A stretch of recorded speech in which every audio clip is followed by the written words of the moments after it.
Hi, I'm Rachel Mathis with the UFI Leon County Extension. I'm the Horticulture Program Assistant here in Tallahassee, and we are at home. We're working from home right now, but that doesn't mean we don't have a ton of gardening stuff to do. Today we're going to look at micro-irrigation, and we've got a system here on our grape and our blackberry arbor. So we have, obviously we have grapes and blackberries, but we have other vegetables too. We're going to see some problems that we've had after not running it all winter, because we've had a pretty wet winter. First off, we've got a blown piece of spaghetti here. We're missing the top. It must have flown off, or maybe the neighbor cat took it. Let's see. We're looking for any plants that aren't getting enough water. This side looks pretty good. And then any places where there's just way too much coming out. So here we have two runners going to this, and they might not be close enough to that plant. This is a grape, and we want to make sure that it's getting enough water, but not too much. So we don't want to waste water. And you notice these irrigation, this micro drip irrigation is really low to the ground. The highest ones we have are these ones, these sprayers. And they can get a wider area, so we have this cilantro growing right now. And this is actually cilantro from last year. It just reseeded itself. I think we're pretty good here. Oh, I'm feeling a little bit of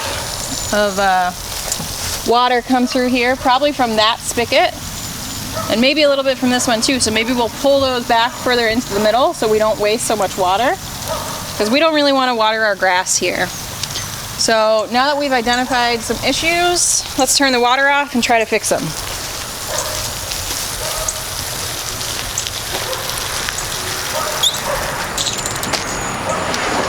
Okay, let's do this one first. This is an easy fix.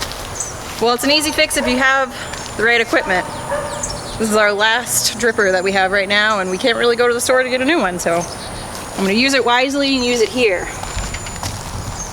It's just as simple as popping it on there. Sometimes a little twist helps. And so here we have our spaghetti. This is a 1/4 inch. And this comes off our main line that just runs in a circle around the middle of the bed here. And this is 1/2 inch pipe. And the spaghetti, you can tell, it's a lot more flexible, so it can reach plants that are a little bit further out from the main line. Let's check over here on this grape that had 2. So last year, I think we had another plant here. This is, sometimes this is the bed where I take the plants that are looking a little sad, and I'll put them in here to try to nurse them back to health. But obviously it didn't make it. So what I'm going to do is I'm going to take one of these out. Doesn't really matter which one. I'm just going to try to pull it. There we go. But we still have a hole here. So I've got a really simple plug. And that'll keep water from rushing out of there. Because on each of these ends, they're metered. So this one is 8 liters an hour. That's about 2 gallons an hour. I think most of our larger ones are about 8 liters.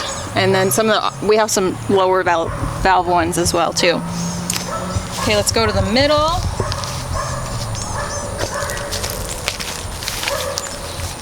We can tell we had some good contact. We want this nice and close to our little baby plants. This guy I just planted this week, this tomato. So we had some good contact here. But out here we were watering the grass. So typically, this probably wouldn't be a great one for this area, because you're just going to hit the fence right away, and I don't have another plant right here to catch that. So when we get to the store and we can replace it, I'll probably replace it with something different. But for now, it's going to work, and it's going to water these while they go to seed for the year. And then we'll come on down here. So we're looking for dark patches to make sure everything's got water.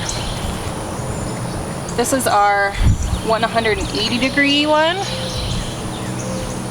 Pull it in, and push it down. But I'd rather not water way over the top, because if you water the leaves of a lot of vegetables, it can lead to fungus problems and all sorts of issues down the line when you're trying to harvest. But you know, you got to do with what you can. You can tell we've got really hard clay soil, so I'm gonna have to get a rubber mallet and get that down there later.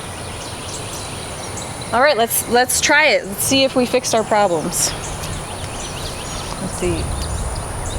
This one we have actually that wasn't on, it looks like.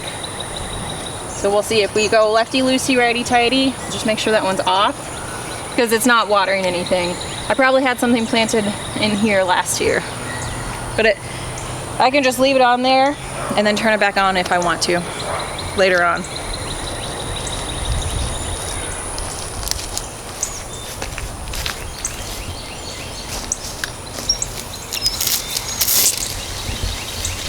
Go. We got nice low flow right here on the grape. Maybe I'll bring that a little closer. So the key is that we don't water it, you know, all the time or every day. It really depends on how much rain we get. You can get a lot of great timers that will actually record how much rain there is, and then it will turn on or turn off based on that. We just, you know, go by the weather and if we can see that our plants need some water. So we just turn it on at the spigot and we water it for about 25 minutes. Usually in the cooler parts of the day, you don't really want to water too late in the day, because that can lead to fungal problems. The best time to water would be about 5 a.m., right before dawn. So if you had a timer, you could do that really well. But I can guarantee you won't see me waking up at 5 a.m. to water these plants. Anyways, this is the way that you set up a micro drip irrigation, or actually fix it. It's all set up for us and it's pretty simple to use.